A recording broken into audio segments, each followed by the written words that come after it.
Hi అండి. ఈరోజు మనం చూస్తున్నటువంటిది 11 ఎకరాల ఖాళీ స్థలం అండి. ఇది చేనికి తూర్పు ఫేసింగ్లో వేరే వాళ్ళకి వెళ్ళడానికి రోడ్డు. ఇది మనకు దక్షిణ ఫేసింగ్ రోడ్డు అండి.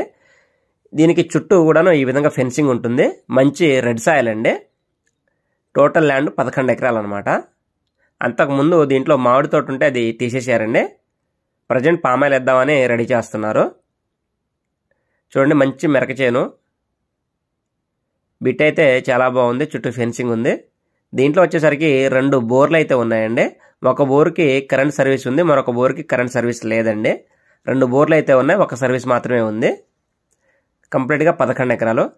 ఈ విధంగా మనకు తూర్పు ఫేసింగ్లో రోడ్ అండి. ఇది కూడాను చేనికి 2 వైపులు రోడ్డు ఉన్నట్టే ఉంటుంది. మట్టి రోడ్ అనమాట. ఈ బిట్ వచ్చేసరికి తెలంగాణ ఖమ్మం డిస్టిక్ వేంసూరు మండలం అండి. తార్ రోడ్ నుంచి సుమారుగా మనకు ఒక 300 మీటర్లు 400 మీటర్ల లోపు మట్టి రోడ్ అయితే ఉంటుందండి. ఎనీ టైం కార్ అయితే వెళ్తుంది. రోడ్ కనెక్టివిటీ కూడా బాగానే ఉందండి. ఊరు నుంచి ఒక 1/2 కిలోమీటర్ దూరంలో ఉంటుంది. వీళ్ళు ఎకరం కాస్ట్ వచ్చేసరికి 24 లక్షలు అయితే చెప్తా ఉన్నారండి. నెగోషియబుల్ అనమాట, మాట్లాడుకోవచ్చు. సుమారుగా 22.5 23 లోపు రావచ్చు.